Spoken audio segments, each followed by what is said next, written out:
Je repense à cette phrase qu'on m'a dite récemment. Tu es quelqu'un de doux. Et j'ai souri par réflexe, mais en y repensant, je me demande si ce n'était pas une manière polie de me dire que j'étais inoffensif. Alors ce soir, je me demande, à quel moment avons-nous cessé d'être dangereux ? Pas dangereux dans le sens destructeur, brutal ou violent, non, mais dangereux dans le sens vivant. Dangereux dans le sens de celui ou celle qui ose troubler la surface, qui ose déranger le confort, qui ose dire non ou oui quand tout le monde se tait.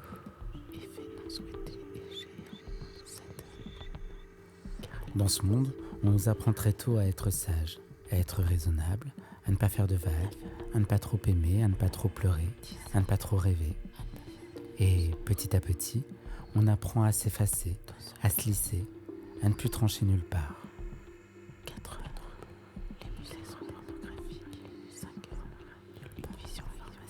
Mais à quoi ressemble une vie sans arrêt, sans cette tension qui nous pousse à dépasser nos propres limites ? Personnellement, je crois qu'être dangereux, c'est refuser cette tiédeur. C'est être capable d'agir, de parler, d'aimer avec intensité, non pas pour dominer, non, mais pour exister pleinement.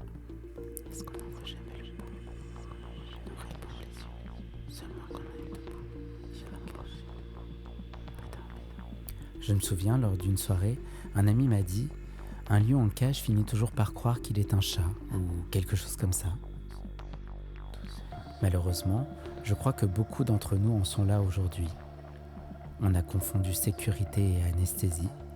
On a cru qu'être sage, c'était être bien. Mais la sagesse sans feu devient résignation et la paix sans intention devient mortelante. Alors oui, je crois qu'il faut être dangereux. Dangereux pour la médiocrité, dangereux pour nos habitudes qui nous endorment, dangereux pour cette certitude qui nous emprisonne, dangereux parce qu'on reste des êtres libres, parce qu'on ose penser autrement, aimer autrement et rêver autrement.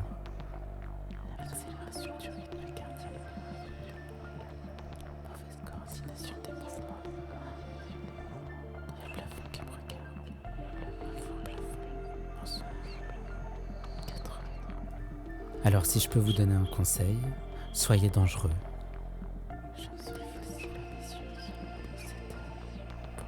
Soyez dangereux, pas contre le monde, mais pour le monde. Parce que sans danger, je crois qu'il n'y a pas de transformation. Et sans transformation,